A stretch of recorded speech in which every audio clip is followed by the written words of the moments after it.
Hello, welcome in daily newspaper editorials IDO program. Now headline: Frosty and Bitter the Hindu. Now headline in detail: Frosty and Bitter the Hindu.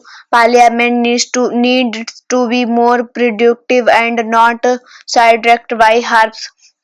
The first winter season of 18 Lok Sabha ended on December 20 as one of the last productive and most acrimonious in history. The conflict between the government and the opposition degenerated into a scuffle on the penultimate day, followed by absurd allegations and police reports. The opposition sent a notice for a motion of no confidence in Rajya Sabha chairman and Vice President of India Jagdeep Dhankar, which was rejected by the deputy chairman. The acrimony peaked in the opposition, turning a reference by Home Minister Amit Shah to Dr. B.R. Ambedkar into a stick to beat the Bharatiya Janata Party (BJP). With Mr. Shah's misspoken remarks were taken out of context by the opposition, which feels that it is par of the course. After all, the BJP had made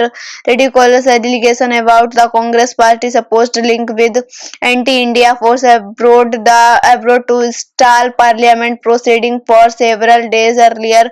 Productivity in the Rajya Sabha was 40% as it made for 43 hours and 27 minutes of the schedule. The Lok Sabha functioned for 54.5% of its scheduled time. Both the House witnessed protest from the Treasury and opposition sides over issues such as the alleged interference of US billionaire George Soros in Indian politics and the US government action against the Adani groups. The session was scheduled to take up 16 bills in the legislative business and the first batch of supplementary grants under the financial business. Of the 16 bills, only the bill, the Bharatiya Vyan Videyak 2024, significant for the civil aviation sector, was passed in both houses.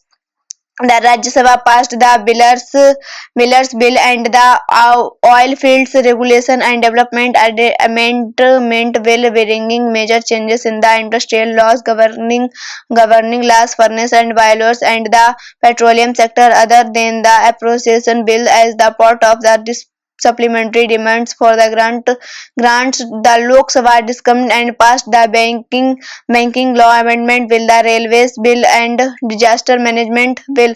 The debates saw opposition members asking the government to protest the public sector banking system, ensure the safety of rail passengers and employees, and bring to transparency in the allocation of funds to states hit by natural climate. The Constitution 129th Amendment Bill and the Union Territory Laws Amendment Bill that aim to achieve simulation election in the country were introduced and referred to a joint committee of Parliament. External Affairs Minister S. Jaishankar made a statement in the both House on India-China relations. The winter session demonstrated the need for an urgent restoration of parliamentary norms and basic decency in exchange between politics opponents.